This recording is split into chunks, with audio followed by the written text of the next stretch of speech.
All right, so the old saying, if you think long, you think wrong, right? So there's been some contract movement this week already.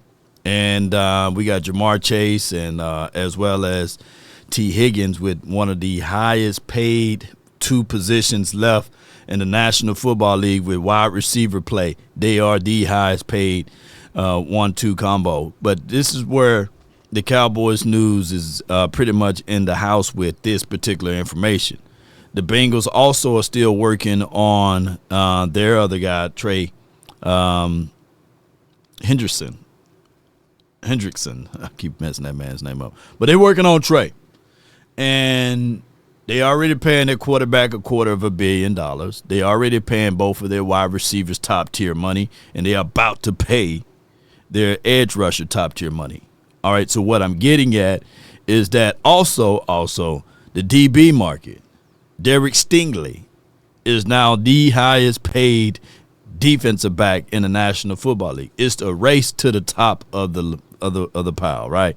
And we got two guys that I know for sure that the Cowboys would like to maintain and attain and keeping. You know, it's a war of attrition too. We got to keep our guys here that been making plays. And I know the Cowboys, we don't will and deal. So the trades philosophy and aspect out of Parsons and Deron Bland, you might as well kick that out the waters, right? Don't even think about it, right? But when I look at it, it's nearly impossible for Cowboys Michael Parsons not to be on this list, basically. He's going to be up there.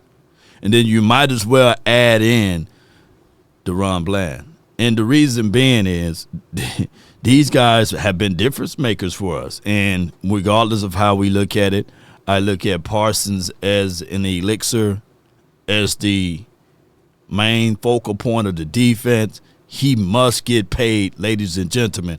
And Jerry and them, they got to wake up. If not, the bag is getting higher. The price is only getting higher. And it's no different from 1 year to the next. So that's why you always work on your bigger contracts first so that you can slide into other things on the back end. Now, I get it. The Cowboys, we did do a lot of movement. We did do a lot of movement as relates to this team and these sorts of things, because if you think about all of the things that the Cowboys managed to do far as them getting the right pieces in order and things like that, you can say to yourself, all right, cool. That is flat out cool that we got people that we can look back at and say, all right, on this line or on this lineup, we have did this right here. We got Dante Fowler. We got a Paris Campbell. We got a Kyer, Kenneth Murray. We went and got a Solomon Thomas, a Javonte Williams. But the list go on and on all of the guys we managed to go get. Jack Sanborn, Peyton Turner, Robert Jones, Miles Sanders, Osa Odighizuwa, Kavontae Turpin, Brock Hoffman, Marquise Bell, Wanye. Shout out to him, my guy.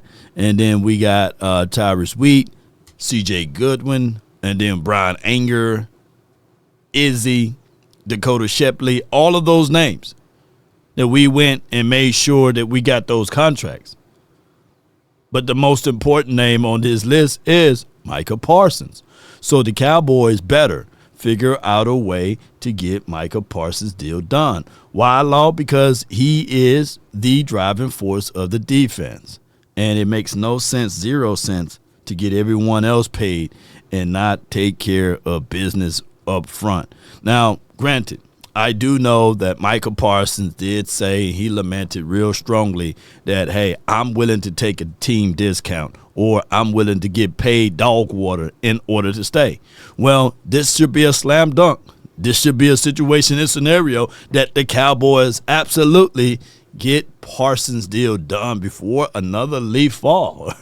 And when we've been seeing this, and I'm not beating up the boys on how they should operate their money, but we all know that at the end of the day, even if you're sitting right at $44 or $48 million or whatever it may be, you still got to pay and you can't sit around and wait around and sit on your hands. So according to this information here, let me see where we at now.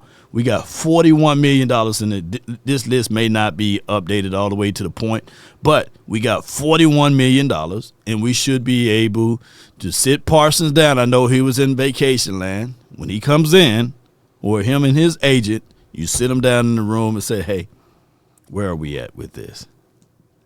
Are we more of the mindset of you want to get 41? Because I know you said you don't need 40 million, and this is his agency probably talking, right? Or are you more of the lines to say, hey, I'm willing to get paid 32, 31? I don't think that Parsons people or his reps going to say, yeah, let's give Parsons 31, 32. The way that you can get Parsons above 40.3, go long. Give him a 6 or 7 year contract. You're going to have to do that and spread out the years. I think if you keep it low, it's going to be a high APY. And a lot of people are going to look at the sticker price and say, hey, Parsons is now getting 42. And he said that he wanted to get he wanted to be below X, Y, and Z. And it's all about the money and these sorts of things. The best way to work Parsons' deal out is to go ahead and give him a 45, 40, 47, something like that contract, extend it 6 or 7 years out, and then you'll say to yourself, hey, it may seem as if though this $250 million or whatever you may give Parsons may be out of the waters, good contract, or you can look at it from this aspect of it. It will be cheap down the line. How, Law? Well, here's how. First and foremost, you don't let him go into this season on that final year of his contract because you know the price of the bag is going to go up naturally.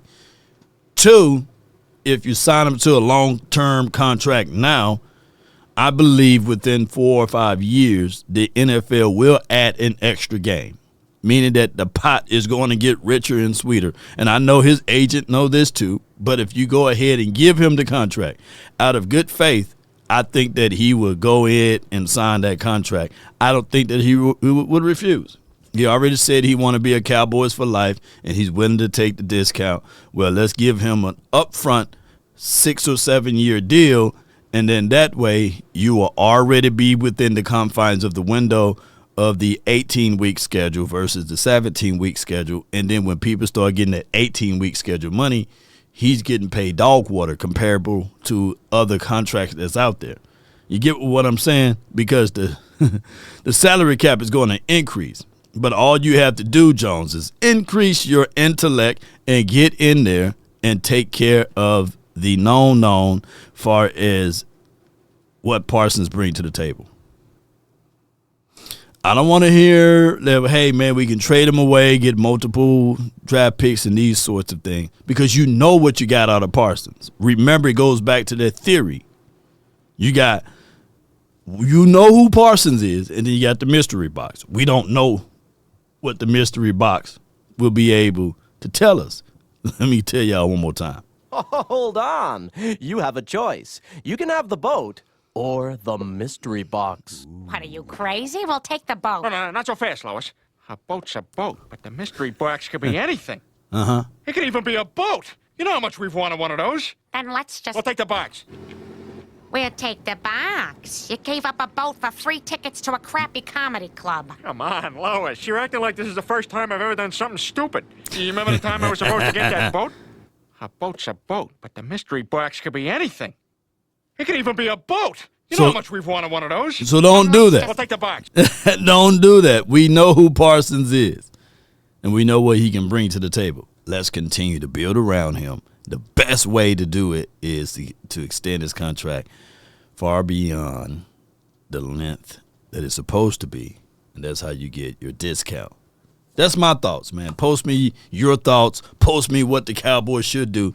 And, baby, they got a long hill to climb with Deron Bland because they let time to settle in and woo-wee. Bland about to get paid. I get it. I understand. People can say, hey, what about yards allowed and these sorts of things, and what are he doing against other competitions and these things here and there, but he got something that none of these DBs just got that they don't have, and that is, for one, he been an All-Pro, and he got the NFL pick six record. Come on with it. You better figure out something to do with, my God, DaRon Bland. But neither here nor there. Let me know of your thoughts and the concerns of Micah Parsons, what the Cowboys should do. And I ain't hearing let him walk law. That's like trying to go after that mystery box. DC for life. That's been my time. I really thank you all for yours. And remember, you're listening to nothing but the best. Go Cowboys. We out. Peace.